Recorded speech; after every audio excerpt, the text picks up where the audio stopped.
The sand tasted like copper and ash. Dr. K. Lena Kovic pressed her face against the cracked stone, blood pooling beneath her cheek as the twin suns burned overhead. 3 days without water. Maybe 4. Time had become liquid, unreliable. The Zeta Hari delegation had left her here after she'd spoken the forbidden word. No. Her translator chip still worked, crackling weakly in her skull. She could hear the distant hum of their ships, the ones that had carried away the other human diplomats who'd agreed to the Union contracts. Marriages, they called them. Breeding agreements, Lena had called them to Ambassador Thek's face. His chitinous features had darkened, mandibles clicking in what she'd learned was profound offense. The Zatari didn't believe in refusal. Their society had eliminated the concept 3,000 years ago, so they'd eliminated her instead. A shadow crossed her vision. Not a cloud. Nothing so merciful. A scavenger bird circling lower. Its cry sounded almost curious. Lena tried to move her arm, to wave it away, but her muscles had stopped obeying hours ago. The neural suppressant they'd injected before dumping her in the wasteland had done its work well. She could think, could feel, could suffer. She just couldn't move. Footsteps crunched on gravel, heavy, measured. Not human. Lena's working eye tracked movement. Armored boots, midnight blue, marked with silver rank insignia she'd studied in the cultural briefings. Royal Guard. The elite soldiers answered only to the Zatari Queen herself. What would one be doing out here in the execution wastes? This one still breathes. The voice was feminine, clicking with the characteristic resonance of the Zeatari upper castes. How long? 3 days, Commander Zekthra. A second voice, younger, uncertain. The medical scanner shows severe dehydration, organ stress, neural suppression. The chemical signature matches the standard exile cocktail. Lena felt clawed fingers touch her neck, feeling for her pulse. The touch was surprisingly gentle. Exile for what crime? Zekthra asked. Diplomatic records show refusal of marriage contract. Rejection of Ambassador Thek's proposal. She called it. The younger soldier hesitated. She called it slavery. The fingers on Lena's neck stiffened. Did she? A severe cultural offense. Ambassador Thek followed proper protocol. She was warned of consequences. Lena felt herself being rolled onto her back. The movement sent lightning through her dehydrated nerves. Through blurred vision, she saw Zekthra's face. Sleek chitin, deep purple, with golden eyes that held far more intelligence than Earth's first contact teams had credited. The commander studied her with an expression Lena couldn't read. Proper protocol, Zekthra repeated softly. Stripping a foreign dignitary, injecting neural suppressants, and leaving her to die of exposure. This is proper? Ambassador Thek assured us all cultural considerations were, where's the Queen's seal? Silence. Heavy, dangerous silence. I asked you a question, Scout Vexner.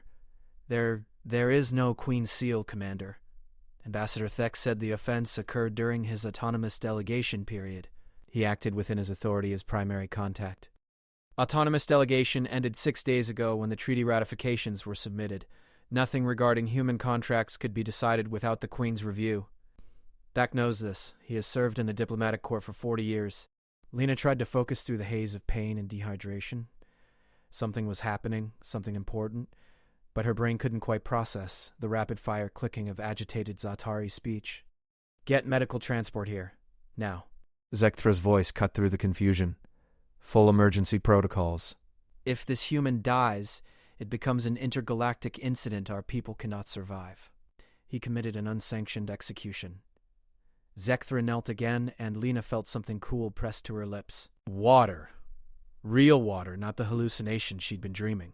The Queen will be informed. The Queen will decide. The water burned, going down, but Lena forced herself to swallow. Her neural pathways were starting to fire again, sending confused signals to muscles that had forgotten how to respond. She managed to move one finger, then two. Zekthra noticed. Those golden eyes narrowed. Strong survival instinct. The briefing said humans were fragile. They are, Commander. Vexnor sounded worried now. Compared to Zeatari physiology, they require constant temperature regulation, frequent feeding, and complex atmospheric balance. This one should have died yesterday, but she didn't. Zekthra's mandibles clicked in what might have been approval or surprise. She refused to die just as she refused the contract. Interesting. The medical transport arrived with a scream of engines. Zatari medics swarmed Lena's broken body, their six-fingered hands moving with practiced efficiency.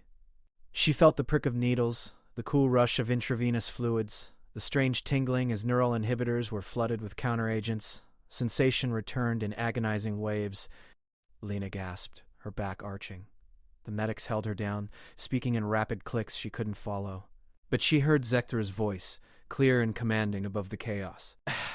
Full protocols. I want her conscious and coherent when we reach the palace. The palace? Vexner's voice climbed an octave. Commander, bringing an exiled human before the Queen. Therefore she's not exiled. She's an assaulted foreign dignitary, and I'm bringing her to the only authority who can properly address this catastrophe. Zectra leaned close to Lena's face, close enough that Lena could see the intricate patterns etched into her armor. Dr. Kovic, can you hear me? Lena managed the smallest nod.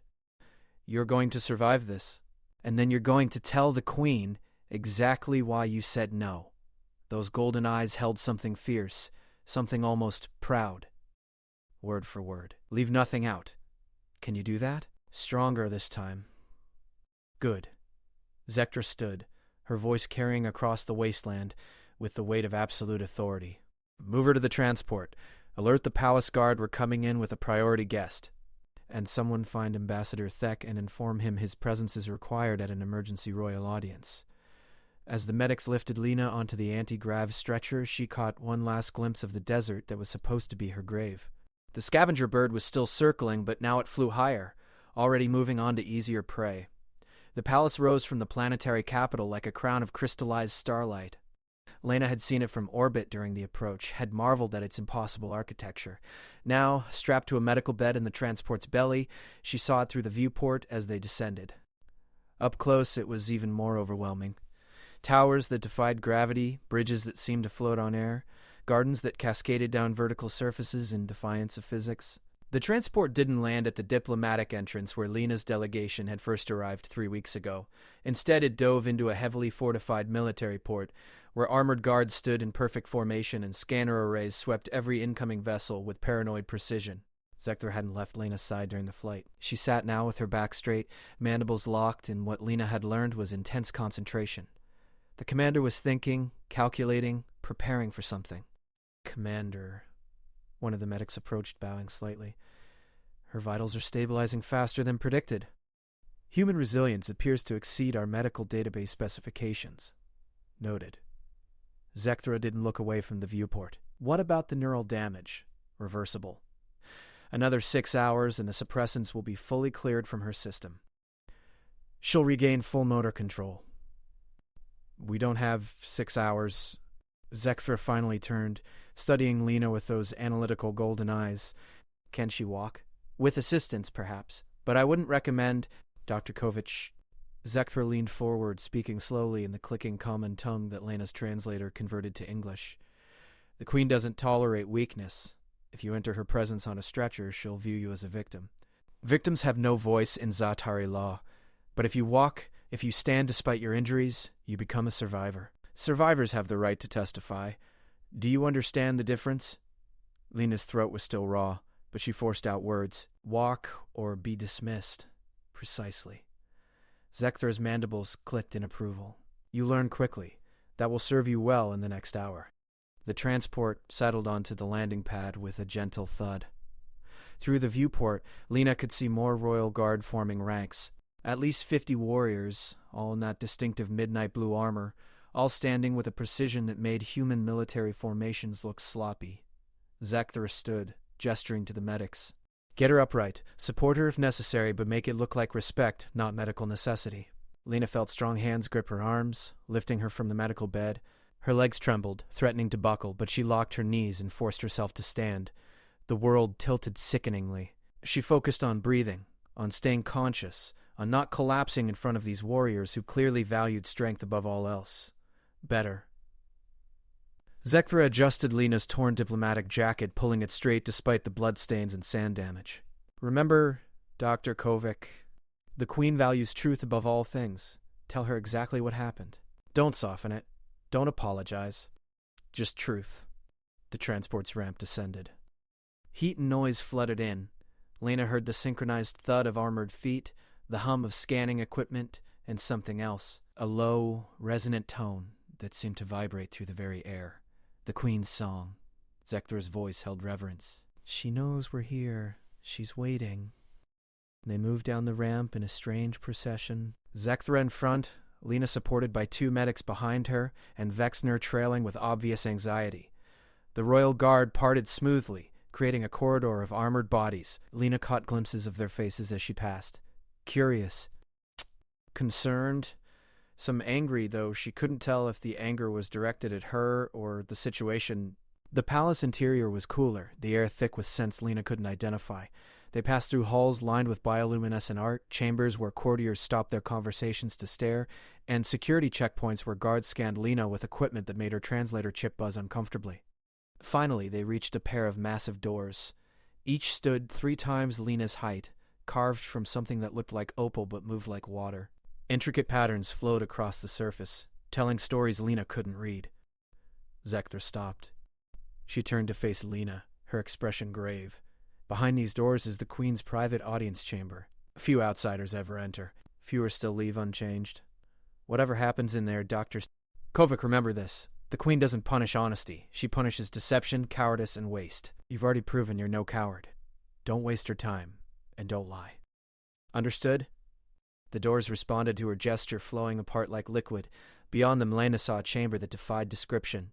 It was vast and intimate at once, circular, with walls that seemed to be made of living crystal. Light moved through them in patterns that suggested thought, consciousness, and at the center, on a throne that looked grown rather than built, sat the Za'atari Queen. Lena had seen images, of course. Every human in the diplomatic corps had studied them, but images couldn't capture the presence of the Queen. She was larger than any Za'atari Lena had encountered. Her chitin, a deep obsidian, shot through with veins of silver. Her eyes were multifaceted, shifting through colors as she tracked their approach. 4 arms, each adorned with ceremonial blades that looked ancient and deadly, and when she moved, the air itself seemed to bend around her, responding to her will. Zecthra knelt immediately, one fist pressed to the floor. The medics released Lena and did the same. Lena, uncertain and unsteady, attempted to kneel as well. Don't. The Queen's voice was nothing like the clicking, chittering speech of other Za'atari. It was clear, musical, and it resonated in Lena's bones without need for translation. You can barely stand. Don't insult us both by pretending otherwise. Lena froze, half kneeling, unsure what to do. Commander Zecthra. The Queen's multifaceted eyes shifted to her guard. You bring me a dying human and call it a priority guest, explained Zecthra, rose smoothly. Your Majesty, 3 days ago, Ambassador Thek ordered the exile and execution of Dr. Lena Kovac, a human diplomat. He claimed authority under autonomous delegation protocols. He did not seek your seal. He did not verify jurisdiction. And he did not inform you until I discovered her in the desert wastes during a routine patrol. The Queen's silence was absolute. The very light in the chamber seemed to still. Thake, she said finally, is on his way here? Yes, Your Majesty. Under guard. Good. The Queen's attention shifted fully to Lena. Dr. Kovac, you refused a marriage contract. Why? Lena's translator chip crackled, but the Queen's voice needed no translation. She stood straighter, ignoring the pain screaming through her body, and met those ancient, shifting eyes. Because it wasn't a marriage. It was ownership. The Queen tilted her head. Explain.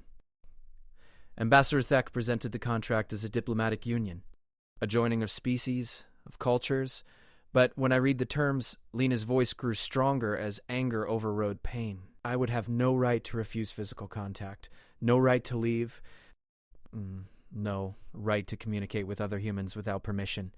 My children would belong exclusively to the Za'atari state. I would be, she searched for the right word, property. And you told Thek this? I did?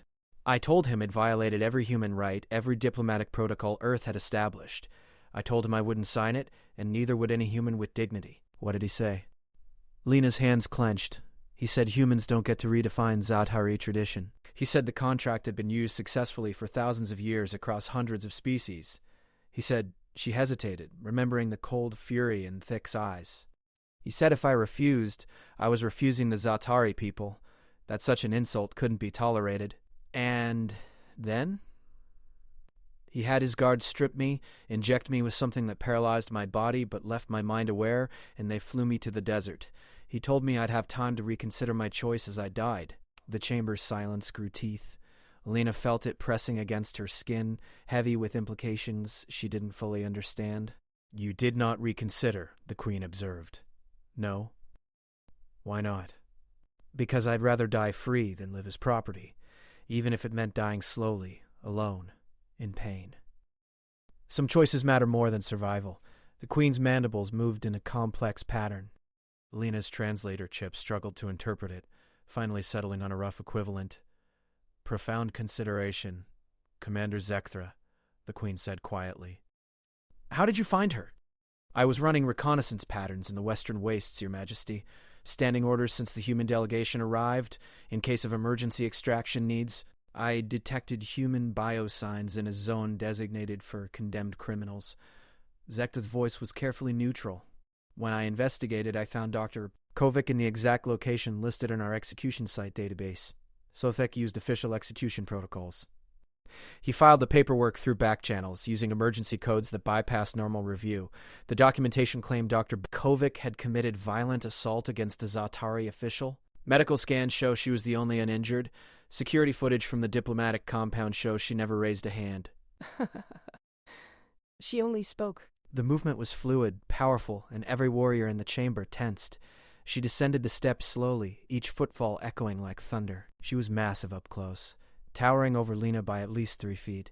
But when she spoke, her voice was almost gentle. "Dr. Kovic, look at me." Lena did, though every instinct screamed to look away from that ancient alien gaze. "I am going to ask you one question.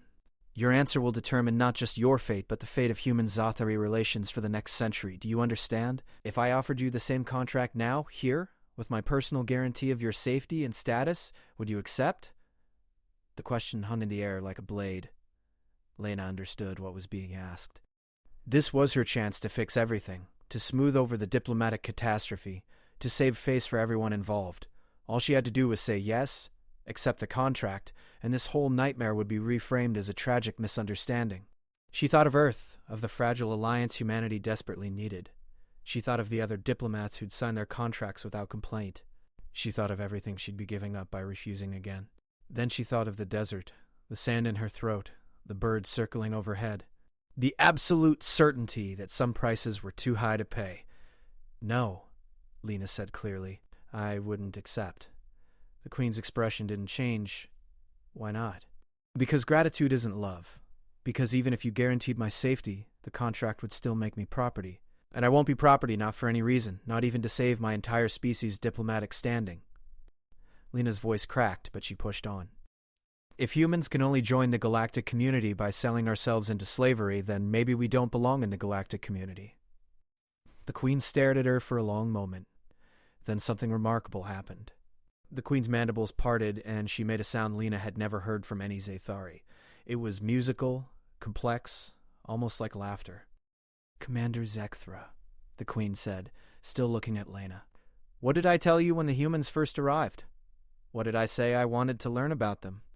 You said any species that survived what humans survived to reach the stars had to be either very lucky or very strong. You wanted to know which. And now we know." The Queen turned, pacing in a circle around Lena.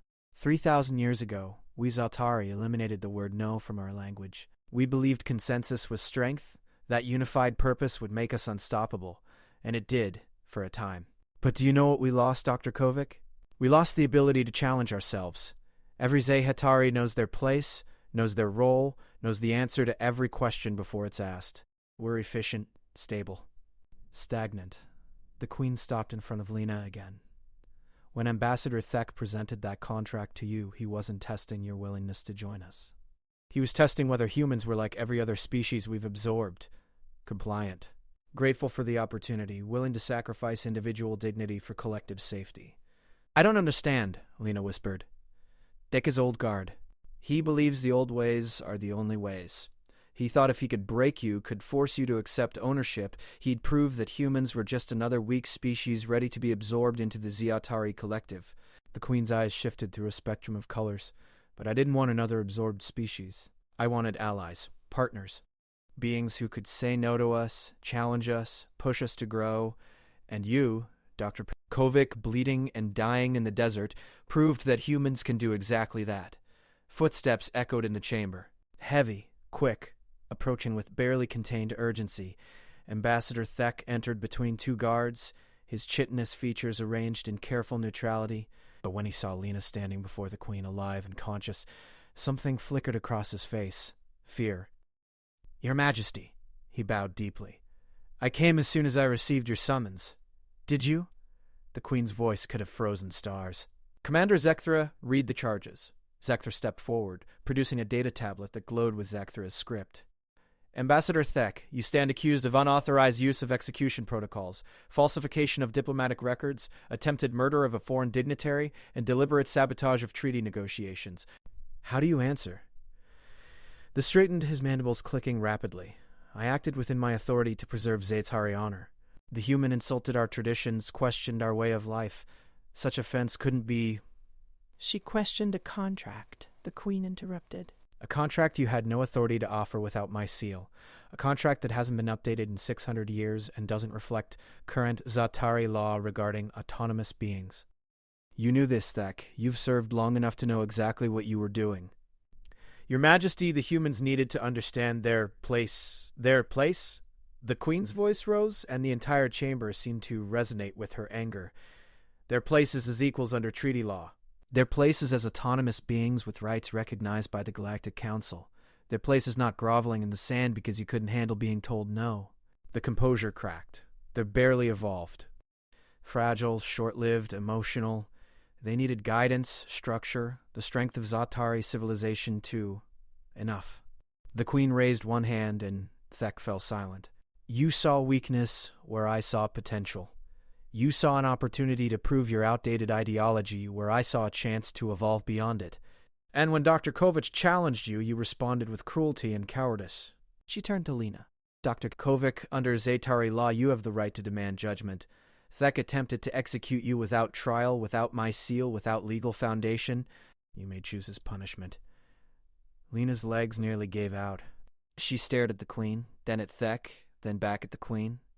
"I'm not Zaytari. How can I—" "We're wronged on Zaytari soil by a Zaytari official, using Zaytari execution protocols. That makes you a provisional citizen with full legal standing in this matter." The Queen's multifaceted eyes studied Lena intently. "Choose." Lena looked at Thek. The ambassador had shrunk somehow, his mandibles locked in what might have been shame or fury. She thought about the desert, the neural suppressants burning through her system, the certainty of death. She thought about what he'd tried to take from her. Then she thought about what the Queen had said, about growth, about challenge, about moving beyond old ways. "I don't want punishment," Lena said slowly. "I want change." "Explain." "The tech tried to hurt me because I said no. Because in his world, no doesn't exist, so anyone who says it must be broken or destroyed. But that's not strength. That's fear of anything different." Lena's voice grew stronger. "If you truly want humans as partners, as allies who can challenge you and push you to grow, then you need to relearn what no means.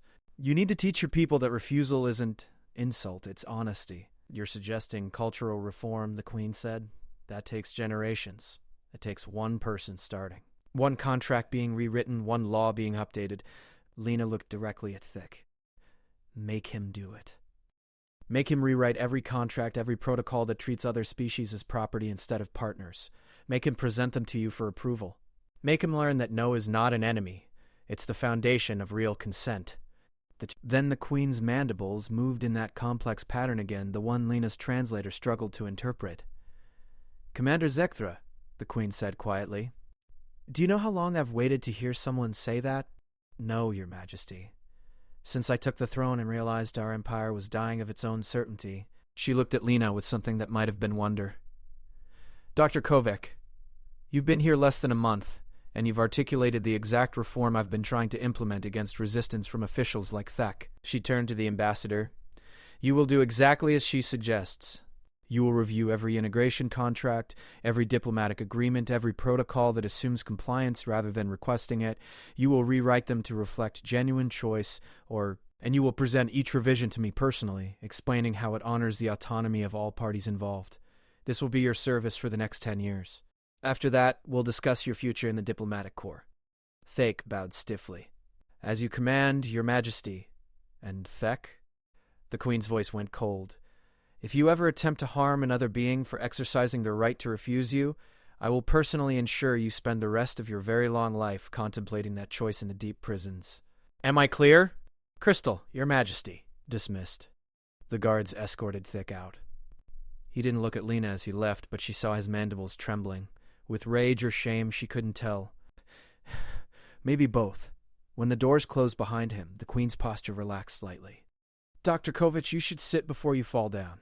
Your stubbornness is impressive, but your body has limits even you can't ignore. Zekthra caught her smoothly, guiding her to a bench that seemed to grow from the floor at the Queen's gesture. Lena sank onto it gratefully, the adrenaline that had kept her upright finally fading. Your Majesty, Lena managed. What happens now? Now? The Queen settled back onto her throne, regarding Lena with those shifting, ancient eyes. Now we negotiate. Real negotiations between equals.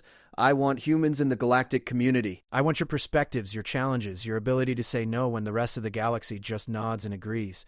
But I want it done properly, with contracts that honor your autonomy and ours. She leaned forward. I'm appointing you as primary liaison between the Zatari throne and Earth's government. You'll work with Commander Zekthra and a team of reformers I've been quietly assembling. Together you'll help me drag the Zaktahari Empire into an era where no actually means no, where partnership is more valuable than absorption, and where stubborn humans dying in deserts becomes a legend we tell our children to teach them about courage. Lena's translator chip crackled, struggling with the complex emotional undertones in the Queen's voice, but the message was clear enough. I accept, Lena said. Then, with a weak smile, see? I can say yes when it actually means something. The Queen's laughter filled the chamber, musical and strange, and somehow warm. You're going to be trouble, Dr. Kovic. Wonderful, necessary trouble. Zekthra helped Lena to her feet. Come. Medical needs to finish treating you, and we should contact your Earth government. They'll want to know you're alive. They'll want to know a lot more than that, Lena muttered, but she followed the commander toward the door. Kovic Cities stopped her at the threshold. One more thing. Lena turned. The Queen was standing now, her forearms spread in what might have been a Ziatari gesture of respect. Thank you for saying no, and thank you for surviving to tell me why. Lena bowed as deeply as her battered body would allow. Thank you for asking instead of just assuming I'd break. As they left the audience chamber, Lena caught a glimpse of her reflection in the crystalline walls. Bruised, bloody, sand-stained, and exhausted, but alive, defiant. Still herself. She thought of the scavenger bird in the desert, circling and waiting. It would have to find easier prey. Behind her, she heard the Queen's song begin again, resonating through the palace. But this time Lena thought she heard something new in it. Not just power and command, but hope. The sound of change beginning, slow and certain as sunrise. The desert had tried to kill her for saying no. Instead, it had forged her into something new. A bridge between species. A voice for those who refuse to be silenced. A reminder that sometimes the most important word in any language is the one that means you have a choice. Lena smiled despite the pain. The future was uncertain, the work ahead immense. But for the first time since arriving on this alien world, she felt like she belonged. Not as property, not as a subordinate, but as exactly what she was, a human who knew the value of no and the power of yes when it came from genuine choice. The palace doors closed behind her, and Lena Kovich walked forward into her new life, battered but unbroken, challenged but not conquered, ready to help reshape an empire one honest refusal at a time.